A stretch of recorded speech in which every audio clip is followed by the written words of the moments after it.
What's up, fam? This is Dreekus, and we're back at it with yet another Battlerites commentary.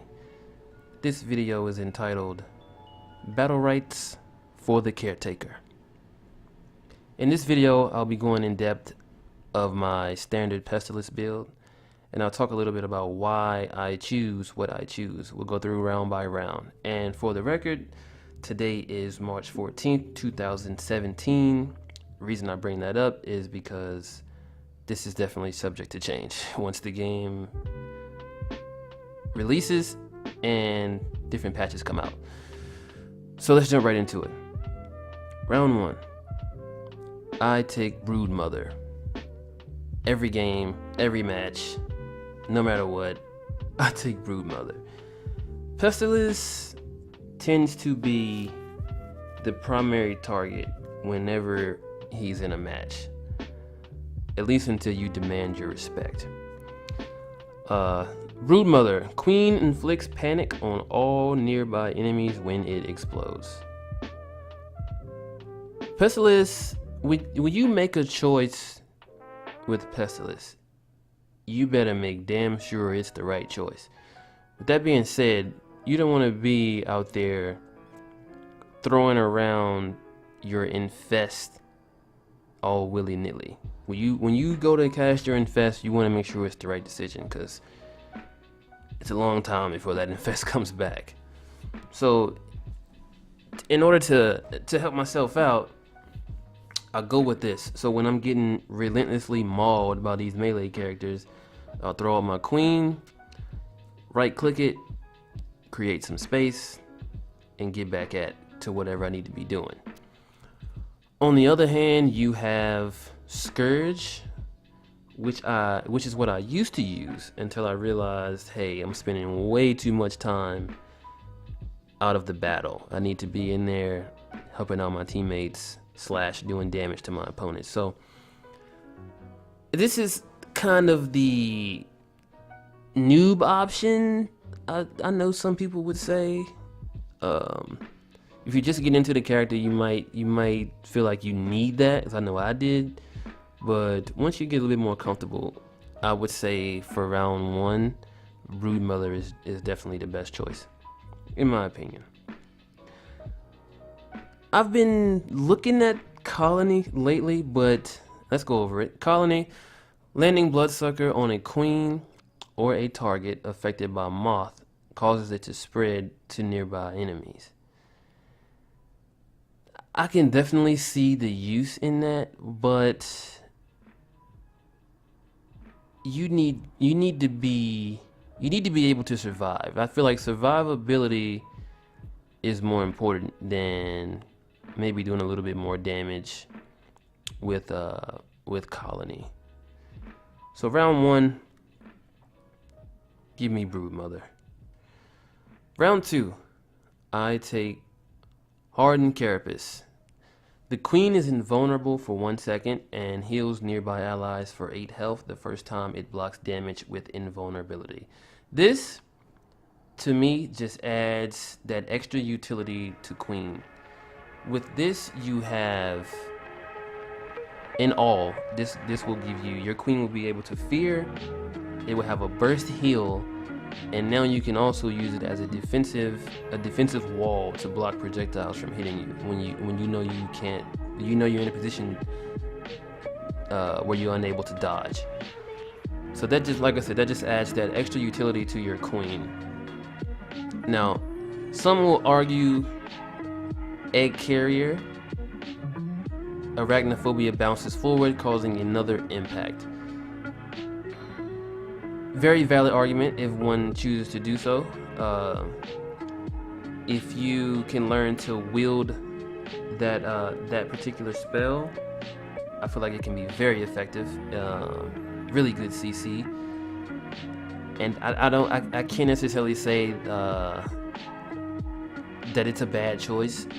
I just prefer to have more utility with my queen, so I go with Hardened Carapace.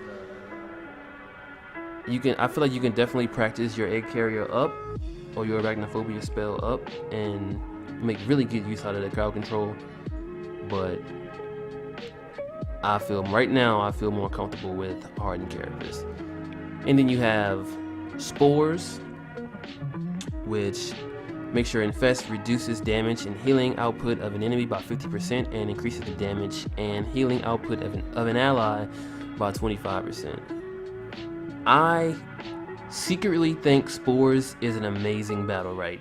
However, good luck using that in YOLO queue. I feel like in order to make the best use out of spores, you need to be with a teammate who you have really good chemistry with, and you need to be on some type of communication system, whether it be Discord or Skype or etc. I'm probably gonna do a video dedicating that to spores. I really want to see what it can do. But like I said, I gotta get the squad to really utilize that particular Battleright. So round 2, give me Hardened Carapace. Round 3, I take Insectivore any day of the week. Bloodsucker consumes moth, dealing 6 bonus damage to an enemy, healing 6 bonus health to an ally, and healing self for 6 health. Insectivore is pretty ridiculous. I know I complain about Jace damage all the time, but I can't lie, man. Insectivore is pretty OD. You talking 34 damage with a 4-second cooldown? Yeah, that's pretty nuts, man. So yeah, I take Insectivore for not even for the healing, for the damage, man. That damage boost, I feel like it's crazy with Bloodsucker. Like I said, with only a 4-second cooldown, yeah, something for you to think about if you're not using this. Hive Mind, recasting the Queen commands it to fly towards target location. I can definitely see where this could be useful, and I put useful in quotes. To me, Hive Mind is more of a gimmick than anything. Give me... I can't see this being better than Insectivore. I could definitely see Hive Mind for like a troll build. Maybe you want to do Egg Carrier with Hive Mind. I can see that being like a troll build, but you really need to have a good team around you to peel for when the other team starts to maul you. Disperse is definitely Pestilus' worst Battleright by far, and I think the dev team needs to take a look at that. Don't even consider it. Don't even think about it. That Battleright is terrible. Round 4, I take Blight. Queen slows nearby enemies' movement speed down by 30%. Again, just another way to demand respect as far as your spacing goes. Simple as that. Nothing special there. They walk through the Queen, they get slowed. Hey, you get away freely, and you can possibly pop them in the mouth with one of these Insectivore Bloodsuckers. Now, I'm sure people will argue that Overlord should be your main choice, and I can't tell you otherwise. I'm just telling you what I like. I like Blight, but Overlord is definitely extremely useful. Because if you infect, I don't know if there's enough time on Moth for you to inflict everybody with it at the same time. But if you can possibly do that, that's an extra 30% movement speed. That's if you can inflict everybody on the map.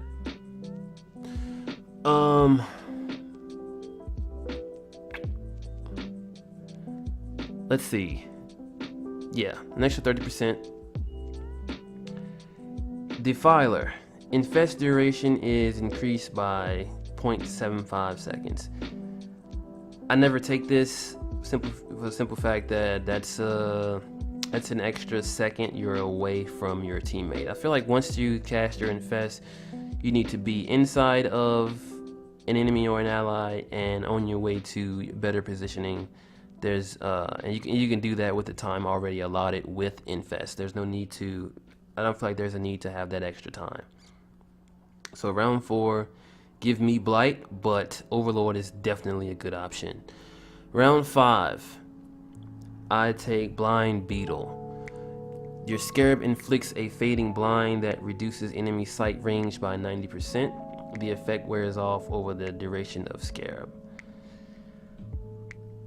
I personally like this because once you hit them with one of those scarabs, for one, it's 26 damage, and once you hit them with that, they pretty much can't see a damn thing. They have a small radius of what they can see. So they're pretty much a sitting duck once you hit them with a Blind Beetle Scarab. On the flip side, round 5, you have Lord of the Flies. Lord of the Flies can give you 60% damage reduction. For Lord of the Flies, each active Scarab absorbs 20% of damage taken during Scarab Pack. So once you cast it and you have all three Scarabs, you're taking 60% less damage. Personally, I don't want anyone that close to me to even be taking any damage, so I don't go with Lord of the Flies. I would rather go with Blind Beetle. And that concludes my standard build, man. Let's do a quick review. For round 1, I take Broodmother. For round 2, I take Hardened Carapace. For round 3, I take Insectivore. Round 4, I take Blight, but I'm probably going to do some experimenting with Overlord. Round 5, I take Blind Beetle. That concludes Battlerites for the Caretaker. Thanks for listening, fam, and I'll catch y'all next time. Peace.